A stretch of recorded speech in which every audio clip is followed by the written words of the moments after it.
Welcome to today's episode of Heard and Seen Around. I am Rajesh Karipurath. This is my take on macroeconomic and geoeconomic data points, which I find interesting. I hope you enjoy watching it as much as I enjoyed curating it. Cheers. The boss is always right, especially when he's wrong. Work is a four-letter word. Nothing is foolproof to a sufficiently talented fool. Never worry about tomorrow, it will arrive whether you like it or not. There's never enough time to do all the nothing you want. One glance at this chart and the contrast is brutal. Young companies in the US command about $43 trillion in market value, while Europe's equivalent barely reaches $5 trillion. Why? America runs on one giant integrated market. Capital flows freely, workers move easily, and startups can scale fast. Europe, meanwhile, still operates like a collection of natural economies stitched together with paperwork. Fragmented capital markets, limited labor mobility, and regulatory borders slow everything down. In markets, scale is destiny, and the US startup ecosystem clearly got the bigger gym membership. India's export scoreboard just got a tech upgrade. Smartphone exports have surged to 2.63 lakh crores in 2025, making them the country's largest export category. Behind the surge, supply chains quietly packing their bags from China, and a big vote of confidence from Apple, which pushed India's iPhone output up 53% to 55 million units. The result? Mobiles are now outshining diesel, diamonds, and medicines in India's export basket. Turns out globalization did not disappear, it just changed delivery addresses. A quick scan of global markets and the outlier is obvious, India. While most major indices are down a modest 2 to 3% in 2026, the Sensex is off nearly 12%.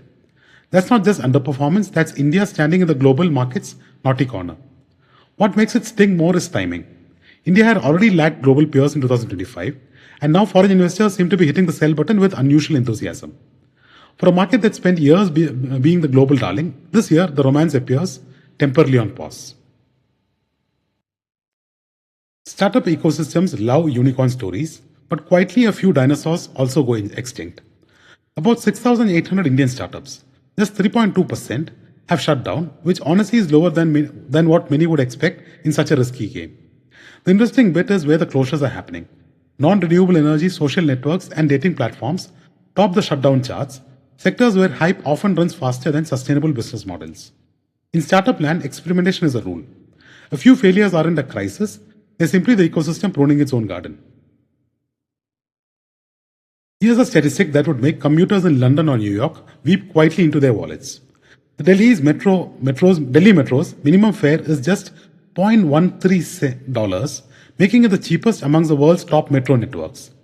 For context, Shanghai and Beijing charge about 3 times more, while London's underground can cost over $4 for a ride. It's a neat reminder that headline GDP numbers don't tell the whole story. When essentials like transport or telecom are dramatically cheaper, purchasing power and real living standards can look very different from the raw dollar figures. Not long ago, around 2020, almost every article online was written by a human. Fast forward to today, and AI now generates over half of online content. The inflection point, late 2022, when generative AI tools went mainstream. Since then, the red line in this chart, AI-written articles, has climbed like a tech stock in a bull market, quietly overtaking human writers by 2025.